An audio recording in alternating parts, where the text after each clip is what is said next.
Bienvenidos a Mujeres sin Filtro. Hoy les damos la bienvenida a este espacio de opinión de la Universidad del Valle, a través del cual siempre buscamos posicionarnos en términos de la opinión de las mujeres en diferentes temas que son muy importantes para la construcción de nuestra sociedad. Yo soy Sara Arboleda y es un gusto poder estar aquí junto a ustedes para tejer esta conversación, porque saben que su opinión es muy importante para nosotros y que les leemos a través del @UnivalleTV y del @UnivalleCol.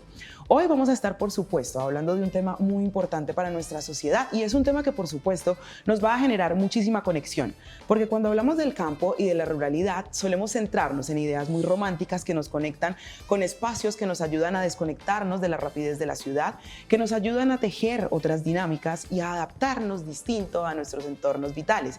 Pero ¿qué pasa con aquellas personas que conviven o que habitan la ruralidad de tiempo completo?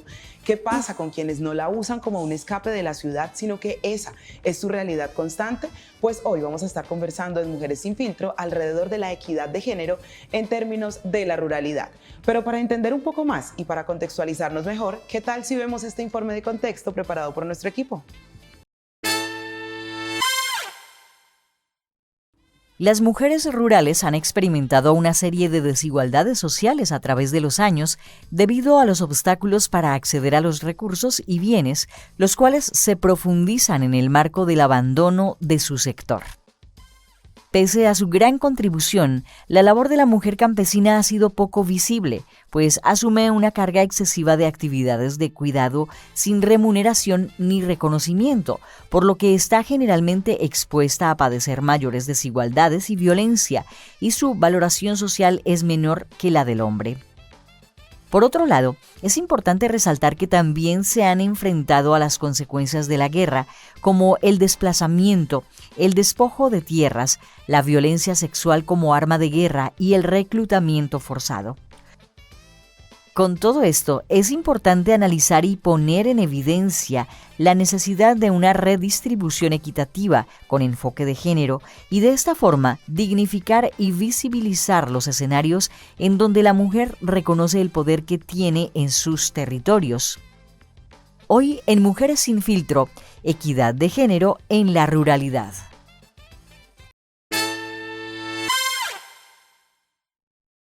Para entender un poco y poder construir juntos esta conversación, hoy tenemos a dos invitadas expertas en estudio y quiero presentárselas. Le damos la bienvenida a Sandra Balanta Cobo. Ella es economista de la Universidad del Valle, magíster en estudios interdisciplinarios de la Universidad de los Andes, ha sido profesora e investigadora de la Pontificia Universidad Javeriana de Cali y de la Universidad del Valle y actualmente es investigadora del Observatorio para la Equidad de Género de las Mujeres de la Universidad ICESI. Sandra, bienvenida a Mujeres sin Filtro. Muchas gracias por la invitación, Sara. Nos acompaña también, como una de nuestras expertas escogidas el día de hoy, Dora María Chamorro González, una mujer que nació y creció aquí en Santiago de Cali, que es madre de una hija y un hijo y además es abuela. Ella es artista teatral de profesión, es diseñadora de ropa artística con especialización en vestuario artístico. Dora, a lo largo de su vida, es feminista, educadora social, comunitaria, con énfasis en la gestión cultural y agroecológica. Además, se ha especializado en defender los derechos de las mujeres, del campesinado, los derechos ambientales y artísticos, dinamizando procesos artísticos a través de los mercados agroecológicos y comunitarios. Y actualmente trabaja con el Ministerio del Interior de Colombia. Dora, bienvenida a Mujeres sin Filtro. Bueno, muchísimas gracias, muy buenas tardes para todas y para todos. Y rico estar aquí, gracias por la invitación. Pues para empezar a tejer esta conversación, yo les propongo que nos vayamos rápidamente al @UnivalleTV, porque allí ya nos han empezado a dejar opiniones que nos van a permitir articular esta conversación. Marta Alfonso, la profe, nos dice: necesitamos un Estado que garantice los derechos de las mujeres campesinas. La mujer campesina dedica más del doble de horas a los trabajos de cuidado del hogar que no son remunerados. Y es allí importante, entonces, que empecemos a hablar de ese panorama en el que nos vamos a situar. Sandra, ¿cuál es el panorama desde la investigación que tenemos de las mujeres rurales en Colombia hoy? Bueno, importante para ponernos en contexto, en Colombia de los casi 50 millones de habitantes que somos, aproximadamente 12 millones viven en la zona rural y de estos 12 millones aproximadamente la mitad son mujeres. En general, en Colombia, las personas que viven en las zonas rurales tienen peores condiciones que las personas de las zonas urbanas, y las mujeres en particular tienen, digamos, peores condiciones que sus pares hombres y que sus pares mujeres. De estas casi 6 millones de mujeres que viven en la zona rural en Colombia, más o menos el 76% se reconoce como campesino, ¿cierto? Campesina. Esto es un hecho muy importante porque hace tan solo unos días el Senado aprobó la reforma constitucional que reconoce al campesinado como sujeto de derechos, una deuda histórica que había, porque en la Constitución del 91 que se declaró pluriétnica, pluricultural, se hizo un reconocimiento de pueblos afrodescendientes e indígenas, pero el campesinado no, y eso es una deuda que se está, digamos, 31 años después está reparando. Entonces, más o menos el 75% de las mujeres que viven en la zona rural en Colombia se declaran como campesinas. Dentro de ellas hay unas que son a su vez afrodescendientes o indígenas, y el otro 24% son mujeres afrodescendientes o mujeres indígenas. Tienen peores niveles educativos que las mujeres de las zonas urbanas, tienen en general condiciones de empleo remunerado peores que las mujeres de las zonas urbanas. Ya más adelante hablaremos pues en detalle como todo lo que tiene que ver con las actividades productivas. Tienen, por ejemplo, en porcentaje, en mayores proporciones no saben leer y escribir que las mujeres de las zonas urbanas, ¿cierto? Lo que las deja en unas condiciones muy vulnerables. Derechos sexuales y reproductivos que también, digamos, les cuesta más ejercer por las barreras que encuentran, y podríamos decir, como bien lo planteaban en la entrada, ahora que estamos hablando tanto de cuidado, porque tenemos mediciones que nos permiten hacer, las mujeres en las zonas rurales trabajan de forma desproporcionada frente a las mujeres de las zonas urbanas, como dices tú, pero además frente a sus compañeros hombres. Hacen trabajo remunerado, ¿cierto? Muchas de ellas tienen trabajos remunerados donde trabajan pocas horas, pero además tienen negocios, emprendimientos, hacen trabajo comunitario, que es un trabajo muy importante que ellas ejercen, y además hacen trabajo no remunerado. Entendido. Dora, desde el Ministerio del Interior, ¿cuál es el panorama que se tiene de la mujer rural en este momento en el país? Bueno, lo que conocemos de pronto es que, como ya lo dijo Sandra, la desigualdad es enorme en las mujeres rurales, y también hay que mirar las mujeres rurales, es aquellas que están en el pueblo, también viven una condición distinta de las que son productoras en la montaña, por decirlo así, ¿no? Ellas son más vulnerables. Yo, en todo este recorrido que he tenido con las mujeres y el estar trabajando con las mujeres campesinas, he encontrado esa desigualdad tan enorme. Por ello me he quedado como en ese trabajo con ellas, porque no tienen las posibilidades, por ejemplo, de la educación, de la comunicación, ¿sí? No tienen las posibilidades del empleo, y son mujeres que, digamos, trabajan la tierra, producen nuestros alimentos del día a día, pero no tienen una remuneración, porque digamos que el trabajo que hacen en la finca es colaborativo con el señor, ¿sí? Y con la familia. Y aparte de eso, tienen el trabajo del cuidado de la tierra, del agua, del oxígeno, pero también el cuidado de la casa, de la familia, de las personas con discapacidad cuando las tienen, de los padres y las madres ya adultos mayores.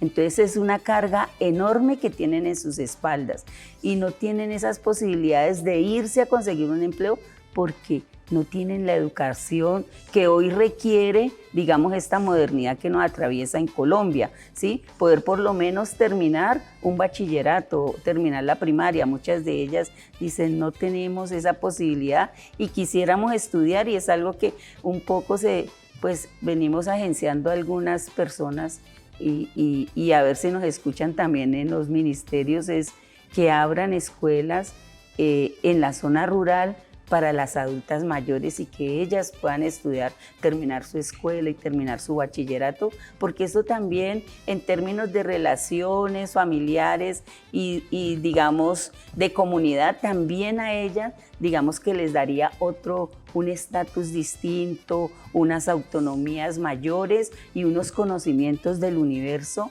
porque pues para ellas, digamos, se ha normalizado en sí la violencia, ¿sí? Entonces esto es completamente tremendo y a mí en serio que esto me resulta muy dificultoso en esta relación. Yo que trabajo con ellas, por ejemplo, cuando vienen a la ciudad, cada 8 días es que hablamos, porque la comunicación y no tienen teléfonos inteligentes y no tienen datos, ¿sí? Que ellas tengan un plan porque primero no tienen plata.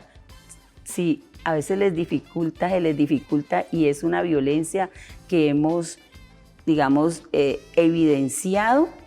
Es que hasta para comprar las toallas higiénicas, eso se vuelve una complicación en su casa, porque si ellas no tienen, pedirlo a los compañeros es una pelea.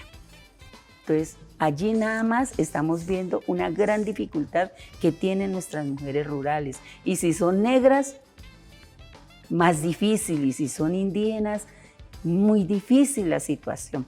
Entonces creo que tenemos que trabajar mucho en ese sentido y ojalá, yo confío que en este gobierno eso se transforme. Con ese Ministerio de la Igualdad podamos avanzar en procesos reales de las mujeres rurales y que se haga todo este trabajo de la ruralidad de manera profunda, porque hay que ir a la raíz del problema. Pueden maquillar, dar pañitos de agua, pero si no se trabaja, digamos, esa profundidad de la raíz, no va a haber realmente para estas mujeres, incluso para los mismos hombres productores del campo, no van a haber muchas posibilidades de transformación y de avances en desarrollo humano. Pues con este panorama que por supuesto sienta las bases para la conversación que les proponemos tejer hoy en este capítulo de Mujeres sin Filtro, vamos a ir a nuestra primera pausa y en breve regresamos para seguir hablando de equidad de género en términos de ruralidad.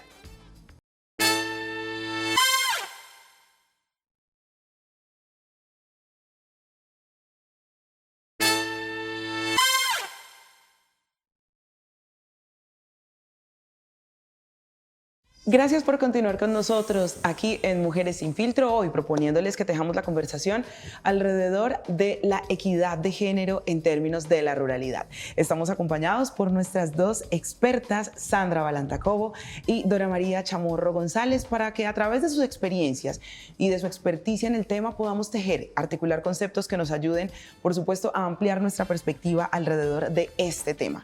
Empezábamos entonces en nuestra intervención anterior haciéndonos un contexto de cuál es el panorama a través del cual se habita la ruralidad por parte de las mujeres.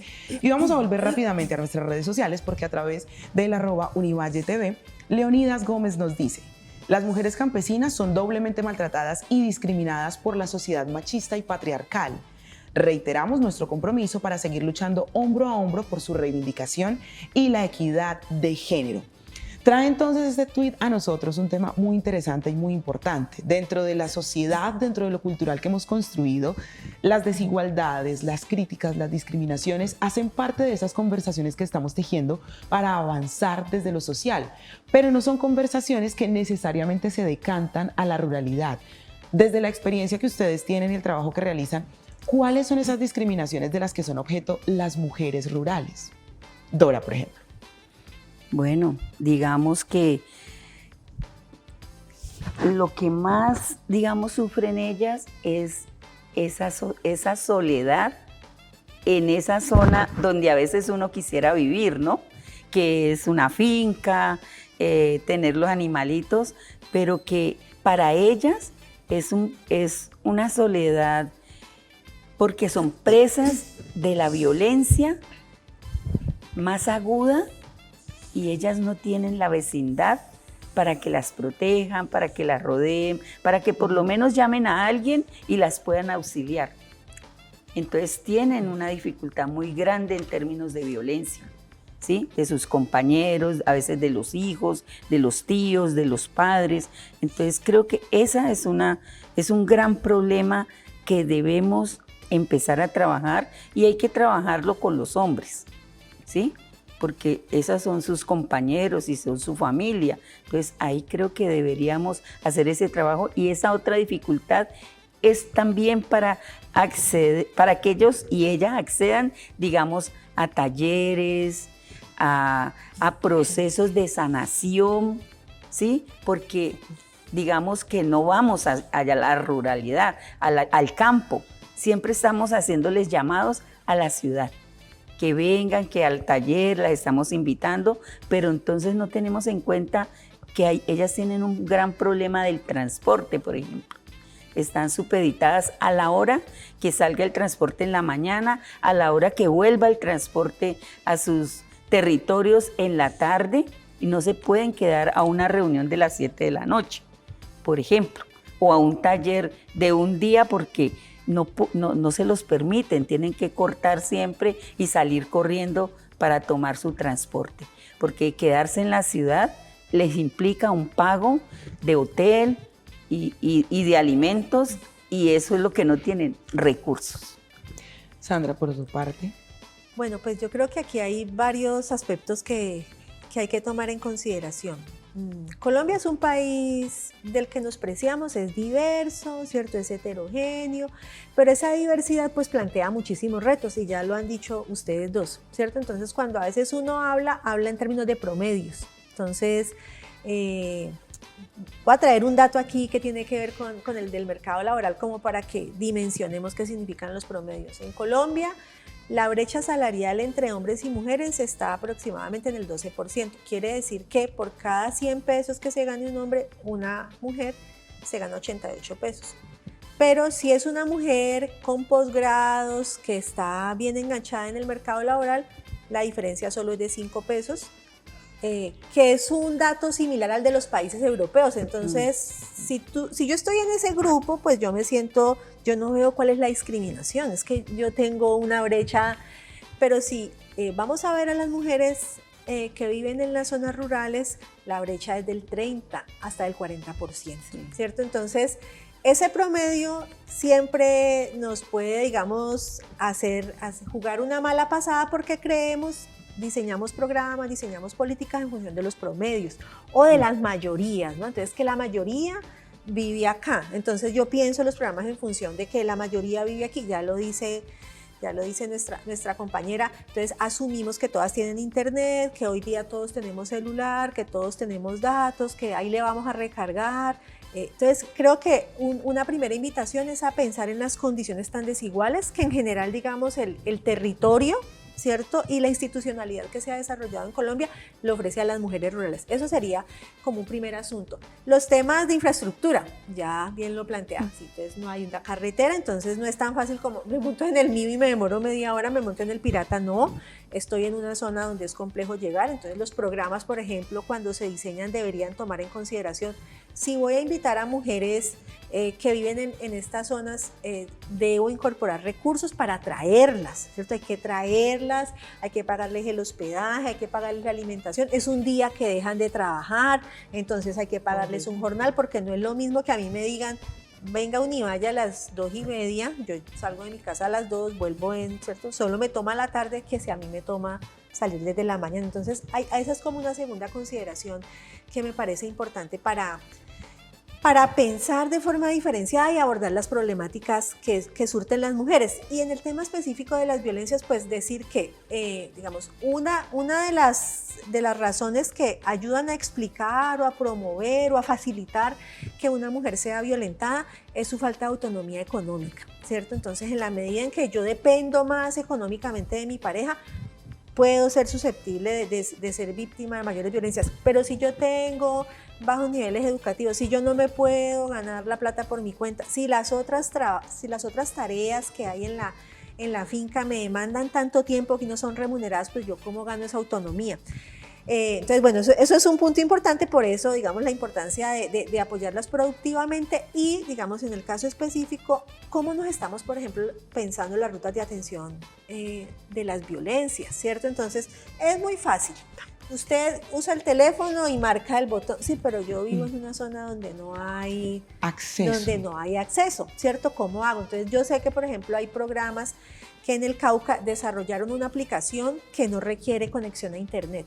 Por ejemplo, claro, se requiere pensar cómo llegar, pero fundamental lo que se llama pues la perspectiva situada, ubicarme desde dónde están estas mujeres y cómo puedo facilitarles la vida y no simplemente decir, pero es que ahí está la aplicación, usted no la usó, pero no tengo internet o haga la recarga, que le pasa a uno a veces cuando trabaja con las mujeres en las zonas rurales, vaya y haga la recarga, y ellas le dicen a uno, yo tengo que esperar cuando vaya al pueblo a hacer la recarga, ¿cierto? Entonces, pensar muy bien esa heterogeneidad que es una riqueza, pero que nos plantea enormes desafíos cuando pensamos en las desigualdades que enfrentan las mujeres. Claro, y es que finalmente ustedes, dale, si quieres complementar, Dora, sí, tranquila. Lo que pasa es que, bueno, yo, digamos, aplaudo los números que se crean para hacer la comunicación cuando tenemos una violencia, pero entonces eso también me preocupa y sobre todo en el campo, porque sí, yo llamo, me contestan si es que me contestan, ¿sí? Entonces, ¿cómo me van a auxiliar después de la llamada? Es que incluso en la ciudad nos pasa, se llama y para que te auxilien, bueno, no hay contratación o estas no son horas.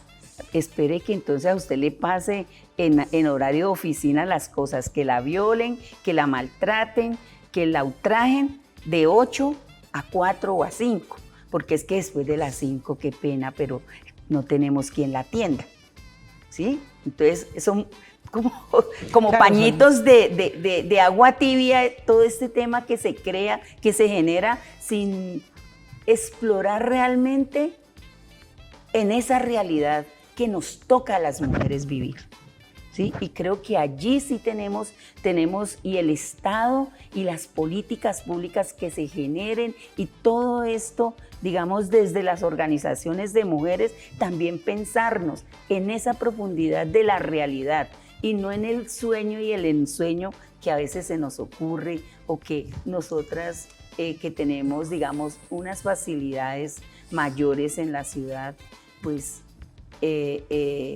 pensarnos más en ellas, ¿no? Que hizo, por ejemplo, en mí que mi pensar en las mujeres rurales, cuando una vez una compañera dijo, pues que esas mujeres del campo, ellas de la zona rural son perezosas, ¿sí? Yo dije, ¿cómo así que son perezosas? Sí, es que no les gusta venir a una reunión. Yo dije, pues yo creo que debemos ver por qué no vienen a la reunión. Y yo me fui para el campo. Me fui a la zona rural a hacer un recorrido, por qué ellas no venían a las reuniones, por qué no había una conexión. Entonces me di cuenta de eso, el tema de las conexiones, el tema del transporte, a mí se me dificultó mucho. Por ejemplo, para ir a algunas fincas demoré 3 horas caminando. No había ni siquiera caminos de herradura, por ejemplo, para ir en un caballo. Y había que pasar riachuelos, había que pasar montañitas. Entonces, también yo pensaba cómo ellas también van a participar en un mercado trayendo sus productos si no tienen ni siquiera un camino de herradura ni un caballo para mover sus productos hasta un punto donde pueda coger un transporte, porque todo lo tienen que cargar al hombro, ¿ve? Entonces son muchas dificultades en las que tenemos que pensar y en las que a la hora de hablar, por ejemplo, de ellas, de estas zonas, tenemos que pensarnos más y en plantear políticas públicas tenemos que pensarnos esas políticas públicas reales, pensarnos en esas condiciones, ver esas condiciones reales por las que las mujeres del campo atraviesan. Poder entonces entender y dejar de romantizar las formas de habitar las feminidades en los diferentes entornos en los que vivimos hace parte, por supuesto, de las aristas que empezamos a tejer en esta conversación. Han entrado conceptos como políticas públicas, por supuesto las violencias basadas en género, que le dan un ingrediente, un elemento más a esta conversación, entre otras cosas que estaremos abordando. Gracias a ustedes. Vamos a una pausa y ya regresamos aquí a Mujeres sin Filtro.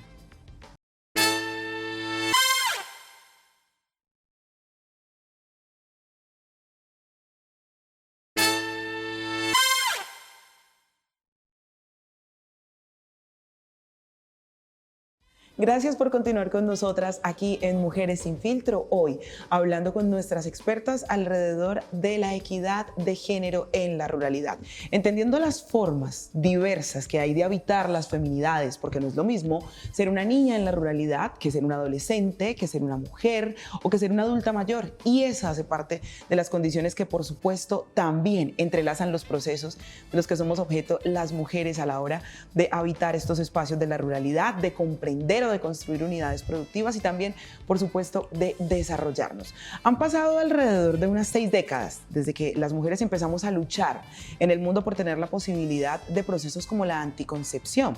Y aun cuando en muchos espacios hemos logrado consolidarlo como un derecho, pues son luchas que todavía seguimos dando. Y quiero volver rápidamente al @UnivalleTV, porque estas luchas están, por supuesto, mediadas por las violencias basadas en género, por la pobreza, por la inasistencia estatal. Y es que allí CIPDES nos dice: una mujer de cada 5 son abusadas en la zona rural.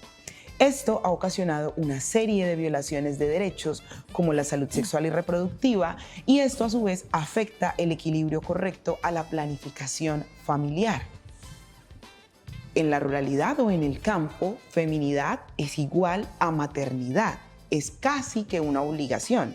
Y precisamente a propósito de que en nuestro país estamos tan contentos celebrando, digamos, los avances que se han podido dar a través de sentencias como la 055 del 2022, que despenaliza el IVE o la interrupción voluntaria del embarazo hasta las 24 semanas, pues resulta que en junio, 15 de junio del 2023, la Corte Constitucional ha fallado a una tutela impuesta por una mujer indígena, que son principalmente mujeres que habitan la ruralidad.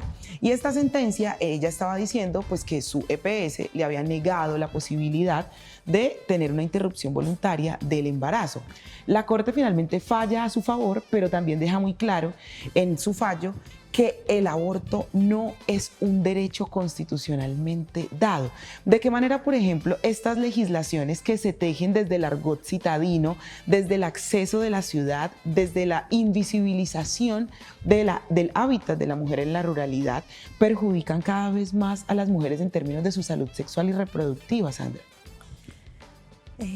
Pues lo primero para decir, Sara, es que no todos ni todas estamos, o sea, no todas están tan contentas con la despenalización del aborto, ¿no? Pues eso es una realidad, ¿no? Hay sectores más conservadores, menos progresistas, que de hecho ven una amenaza a sus propias agendas, y por eso, digamos, la respuesta por diferentes medios para atacar esos derechos fundamentales. Y, digamos, la Corte allí plantea pues como una sentencia que es como dual, ¿no? Que creo que no terminamos de comprender, porque en diferentes sentencias se ha establecido que es un derecho, y entonces aquí como que no sabe uno si fue que no lograron ponerse de acuerdo. Pues por supuesto que son personas totalmente idóneas entre el derecho a la autodeterminación de los pueblos y el derecho al aborto. Bueno, nos han dejado esta papa caliente, ¿cierto? Que es lo positivo es que, digamos, hay un movimiento de mujeres fuerte en Colombia que se ha venido consolidando y que está allí con las alertas puestas, ¿no? Entonces sale la sentencia e inmediatamente los movimientos de mujeres empiezan, digamos, a hacer la movida. Ojo con eso, ojo con lo que dice allí, tenemos que movernos y la vamos a demandar. Entiendo pues que, digamos, que ese es como el proceso. De lo que hablábamos en la sesión anterior, ¿cierto? De esas barreras, dificultades, inequidades que enfrentan las mujeres, pues no son de hechos particulares. Es decir, la dificultad de vivir en las zonas rurales de Colombia afecta la exigibilidad de muchísimos derechos, incluidos los derechos sexuales y reproductivos, ¿cierto? Porque para materializarse los derechos sexuales y reproductivos, pues requieren acceder a los servicios, acceder a las instituciones. El acceso pasa por poder llegar a tiempo, ¿cierto? Por poder coger la carretera, porque haya un transporte. Que si yo rompí fuente a las 3 de la mañana, bueno, y casos hay montones. Uno siempre que va a las zonas rurales encuentra casos como esos, ¿no? Es que vivimos en esta vereda y después de las 5 de la tarde no hay transporte, nadie sale. Entonces, si una mujer tiene 9 meses de embarazo y rompió fuente a las 3 de la mañana, pues más o menos espere hasta que sean las 6 Muy de la mañana, seguramente ¿cierto? los procesos de atención, ¿no? También que se Sí. tejen dentro de las comunidades podrán hacerle frente a ello, pero finalmente también son procesos que ponen en peligro Por al no supuesto. contar con las herramientas necesarias. Por supuesto, ponen en riesgo eso. Por ejemplo, en Cali, en zonas donde funcionan estas fronteras invisibles de las pandillas, entonces le pasa a una mujer embarazada, tiene digamos, una emergencia ginecológica a las 2 de la mañana, no puede salir, o sea, la pareja no puede salir con ella porque si la pareja sale, digamos, se enfrenta, se expone a que, y la perjudicada pues allí es la mujer. Y así, es decir, las mujeres rurales enfrentan todo eso. Las urbanas tenemos, digamos, lo que decida la Corte nos va a afectar a nosotras también, ¿cierto? Pero si tú le sumas todas estas barreras que tienen las mujeres rurales, pues lo hace aún más difícil. Entonces, la facilidad o la disposición para acceder, por ejemplo, a información de calidad, a el uso de métodos anticonceptivos está más limitada en las zonas rurales, entonces por eso ellas tienen tasas globales de fecundidad mayores que las mujeres urbanas, ¿cierto? En algunas investigaciones que nosotras hemos hecho en el Pacífico, por ejemplo, sabemos que más o menos en la misma proporción, en 2 encuestas que hicimos, las mujeres acceden a la interrupción voluntaria del embarazo, pero por ejemplo, las mujeres en Cali cuando accedieron a la interrupción voluntaria del embarazo fueron a la EPS, mientras las mujeres que están, y no estoy hablando de zonas rurales del Pacífico, ¿no? Cascos urbanos, pero que en la práctica tienen las mismas deficiencias de las zonas rurales, ellas cuando han enfrentado una interrupción voluntaria del embarazo, acuden a la farmacia, ¿cierto? Acuden a la informalidad, a la farmacia, a un amigo. Si no está la partera, amiga, si no amiga. está la partera amiga. Entonces, mira cómo, digamos, estas desigualdades que enfrentan las mujeres en las zonas rurales en Colombia, pues termina afectando de forma tan dramática un derecho como es el derecho sexual y reproductivo. Y si le pones, pues, este tipo de sentencias que va en detrimento de los derechos que hemos adquirido, pues la situación es aún más compleja para ellas.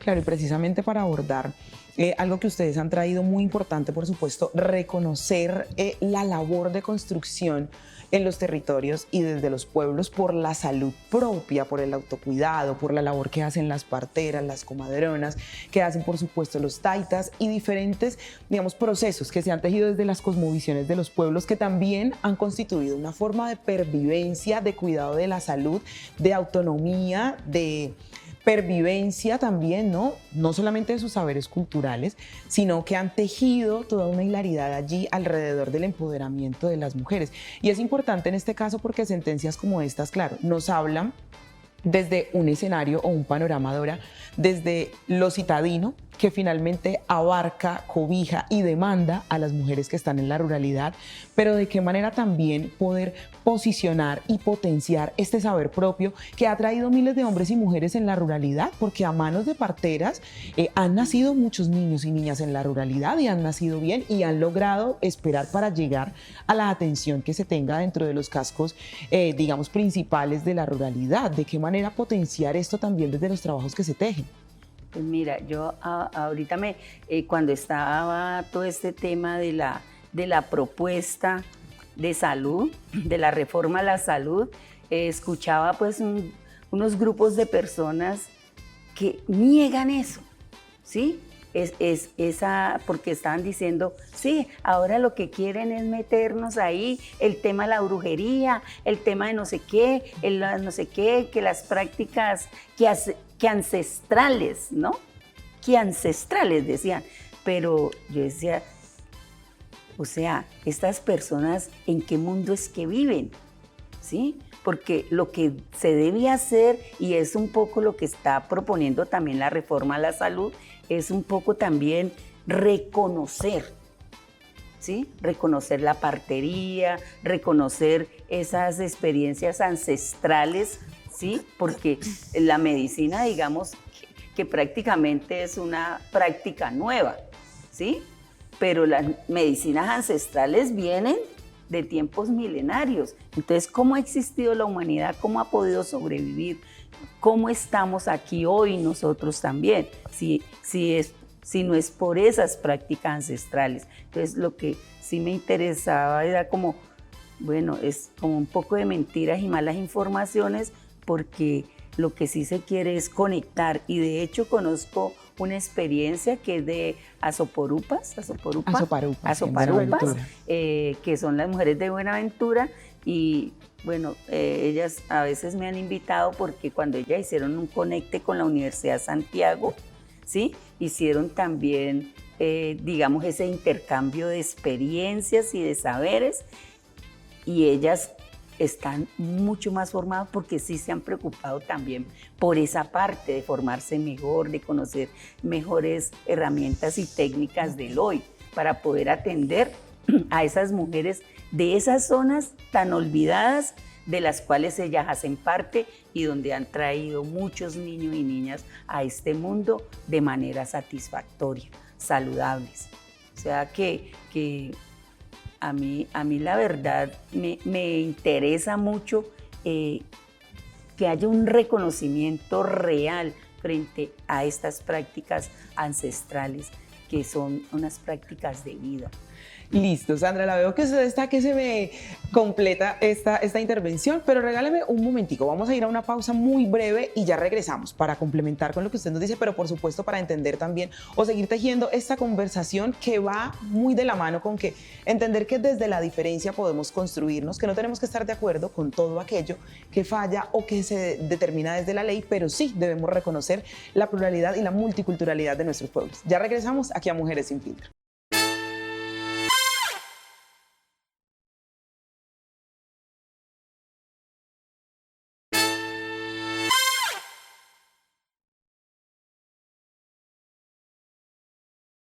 Continuamos aquí en Mujeres sin Filtro, hoy proponiéndoles que articulemos la conversación alrededor de la equidad de género en la ruralidad. Nos acompañan nuestras expertas, Sandra y Dora, quienes nos han ayudado a establecer y a esclarecer conceptos. Y antes de irnos a esta pausa, estábamos hilando alrededor de los procesos que se tejieron o que se empezaron a escuchar cuando se estaba discutiendo el tema de la reforma a la salud en nuestro país y cómo la inclusión de las medicinas ancestrales que han sido practicadas durante décadas y milenios por las comunidades negras, afrodescendientes, raizales y palenqueras y por los pueblos indígenas, pues fueron puestos en duda. Y Sandra, ¿querías complementar algo de lo que Dora nos contaba? Sí, pues hay varias cosas. Dora decía, digamos, un poco esta forma despectiva en la que se ha venido a hablar de lo que significa lo ancestral, ¿no? Y allí entra la partería. Entonces, varias cosas. Sabemos que quienes viven en las zonas rurales tienen unas limitaciones de infraestructura y seguramente no se van a resolver, es decir, no va a ser posible hacerle carretera pavimentada a cada una de las viviendas que están en la zona rural. Es posible, de pronto llegaremos como en Australia, pues que llegue un helicóptero y eso que nuestra geografía nos juega un poco en contra allí. Entonces, en ese contexto de esas limitaciones, y de la necesidad de reconocer derechos sexuales y reproductivos, que era lo que estábamos hablando, pues la ancestralidad, por ejemplo, a través de la partería juega un papel fundamental, ¿cierto? O sea, Estado, yo no puedo garantizarle a cada una de las mujeres que va a tener que a 5 minutos de la casa se encuentra el servicio médico de primer nivel. No le puedo garantizar a todo el mundo eso. Pero si yo conservo y protejo las formas y las profesionalizo, pues, o las cualifico, ¿cierto? Las protejo, las profesionalizo, las cuido, las articulo a la oferta institucional, lo que me va a hacer es proteger la vida de las mujeres, ¿cierto? Entonces, ahí lo que quería decir es que, claro, es un plus. Entonces, tengo mujeres en la comunidad que cuando esta mujer, lo que estábamos diciendo, rompe fuente a las 3 de la mañana, pues no. Si a mí me llega a pasar eso, ¿cierto? Yo estoy con mi familia en una vereda y hay alguien que rompe fuente, ahí nos quedamos jodidos porque ninguno de nosotros sabe de partería, ¿cierto? Entonces, lo que no podemos permitir es que estas prácticas se pierdan, que son fundamentales para la vida, ¿cierto?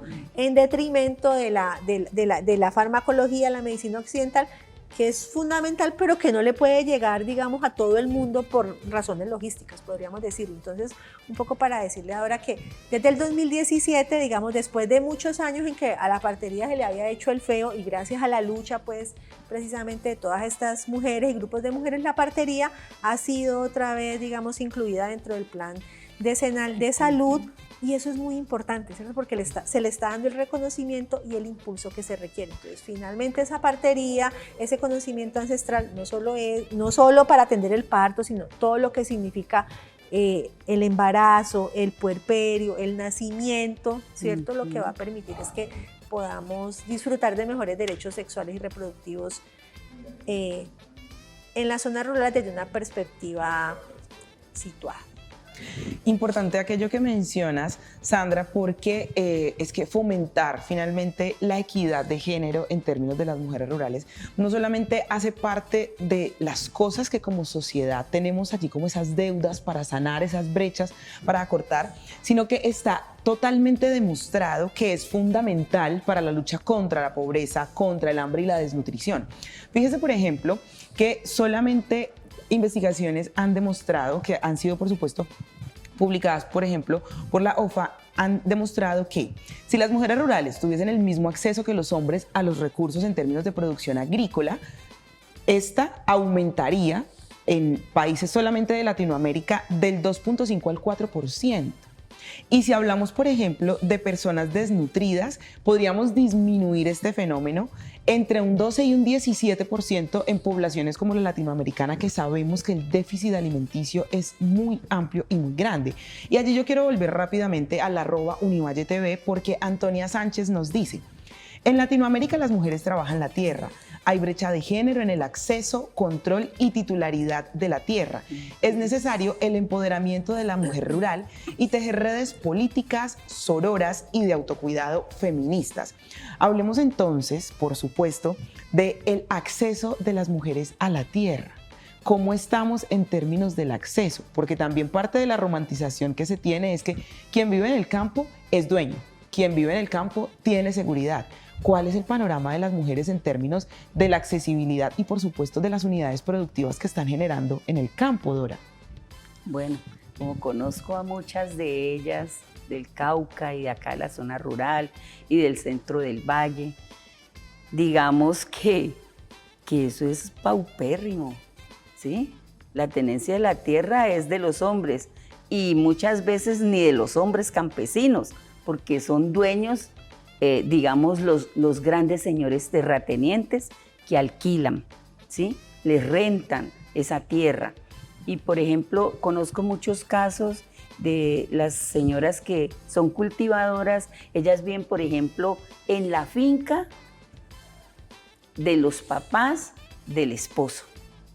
Entonces, su situación allí es un poco difícil, como dicen ellas, porque cultivar depende, es como si les dan permiso para hacerlo, ¿sí? Porque entonces es el señor como que es el responsable de hacer el gran cultivo, entre comillas, porque son pequeños terrenos y ella es como la ayudante, ¿sí? Por lo cual pues no va a devengar un sueldo, un salario, ¿sí? En cuanto él sí recoge, vende el producto, que también ella ayuda a recoger, lo ayuda a cargar y lo ayuda muchas veces a llevar al punto de venta y no tiene, digamos, un salario. Entonces, yo digo que es muy difícil ver ese tema de la tenencia de la tierra. Hoy, como este gobierno creo que está teniendo, digamos, ese énfasis en titularle tierra a las mujeres, digamos, en mayor proporción que a los hombres. Porque digamos que el 89% de quienes producen los alimentos en Colombia son mujeres. Pero no se reconoce eso, ¿sí? Son ellas las que nos producen los alimentos. ¿Quién tiene que tener la tierra? ¿De quién debe ser dueña de la tierra?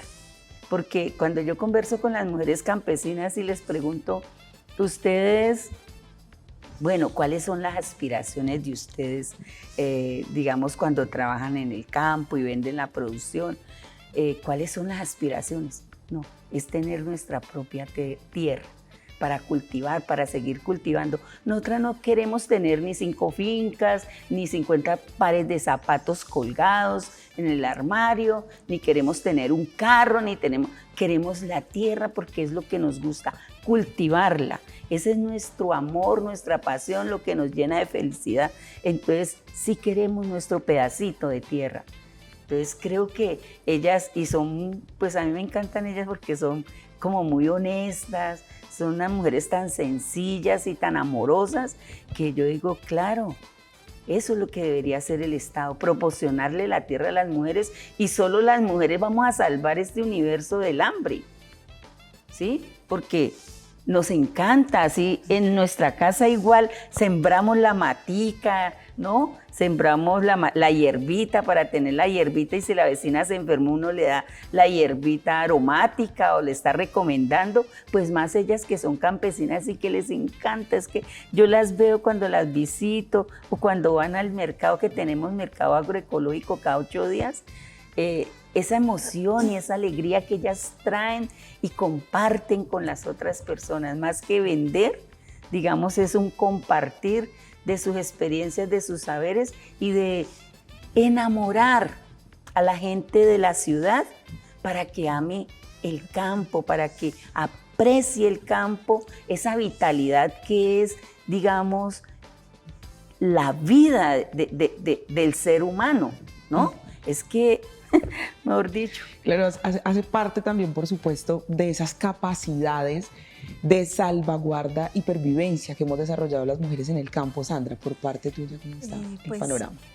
Claro, que la tierra se pueda tener es fundamental para garantizar todas estas cosas que de forma tan bonita nos plantea Dora, ¿cierto? Las mujeres, y yo quiero hacer aquí como un paréntesis, las mujeres cuidamos, pero las mujeres que cuidan en las zonas rurales, digamos, están haciendo un trabajo de marca mayor al cuidar la vida, ¿cierto? Al cuidar las semillas, al tener las huertas, al cuidar los animales domésticos. Bueno, ya se nos olvidó, pero hace 3 años que estábamos en pandemia y nos quedamos paralizados porque es que se nos olvida rapidísimo todo, sí. ¿Cierto? ¿Cómo vamos a hacer? No, todo se paralizó. Aquí en Cali, digamos, empezamos a tener por estas cadenas de WhatsApp información que en las zonas rurales no hay mujeres, hay organizaciones, ¿cierto? Entonces no se preocupe que usted va a tener acelgas, porque las acelgas que comemos, la mayoría vienen del altiplano cundiboyacense. Por aquí también hay, pero pues no las habíamos visto, ¿cierto? Entonces nos dimos cuenta, nos pusimos muy felices porque había cilantro fresco, acelgas, zanahoria. Entonces, el trabajo que ellas hacen es fundamental. Entonces supera la visión de la tenencia, ¿cierto? De la tenencia material. Total. Tiene que ver con el sostenimiento de la vida. Esa tenencia de la tierra en las mujeres es importante porque es el sostenimiento de la vida. Como dice Dora, pues digamos, eso es lo que nos han dicho, están comprometidos en este gobierno en que las mujeres tengan los títulos. Eso es muy importante, aunque no es suficiente, ¿cierto? Porque, por ejemplo, la tenencia del título va acompañada de una serie de compromisos que puede poner a las mujeres y en general a las personas que están en situaciones vulnerables como en unas sin salidas, ¿no? Entonces, si tú tienes un título, tienes que empezar a pagar impuestos.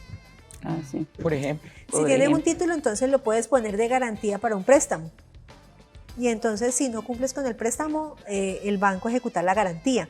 Entonces, el título es importante, pero habrá que acompañarlo de todas estas medidas para que lo que queremos, de lo que estamos hablando, se mantenga, ¿cierto? Y esa forma de vida que tienen las mujeres en las zonas rurales se conserve, se potencie y se mantenga en el tiempo.